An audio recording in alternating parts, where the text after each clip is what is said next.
What actually happened was that Aristocles and Hipponidas refused to carry out the maneuver on the grounds that the advance was already underway, and they had not been given sufficient notice. They were subsequently convicted of a charge of cowardice and banished from Sparta, and by now the enemy were on him. With no divisions coming across to take the place of the Sciritae, Agis ordered the Sciritae themselves to close up again, but they too were not able now to fill the gap.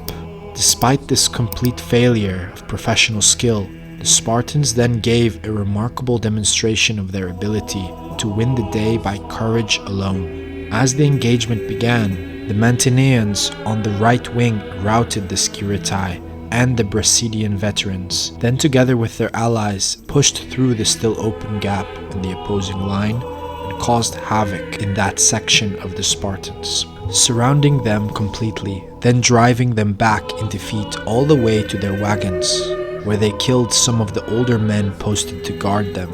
In this part of the field, the Spartans had the worst of it, but the rest of their army, and especially the center, where Agis was positioned with his bodyguard of the 300 so-called knights, fell on the main body of the Argives, the older troops known as the 5 companies, and those of the Athenians who were posted beside them. This assault routed them completely. Most offered no resistance, but gave way immediately under the Spartan attack, and some were even trampled underfoot in the rush to avoid capture. With the center giving way, the Argive and allied line was now broken in 2 places.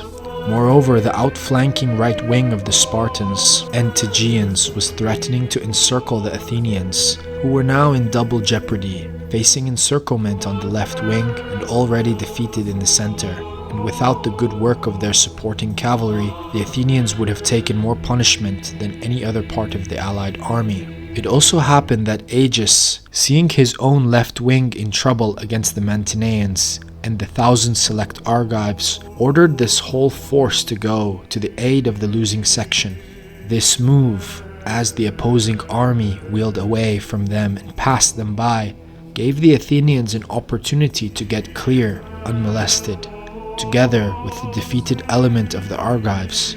But the Mantineans and their allies, and the Argive special forces, abandoned any thoughts of pressing the enemy further when they saw their own side defeated and the Spartans bearing down on them. They turned and fled. Most of the Argive special forces survived, but the Mantinean losses were more serious.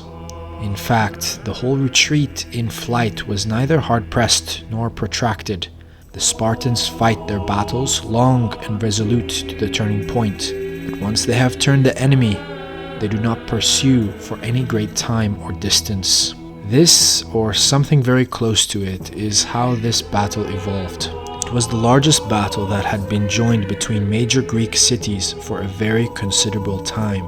The Spartans displayed the weapons taken from the enemy dead and immediately went on to set up a trophy and strip the bodies.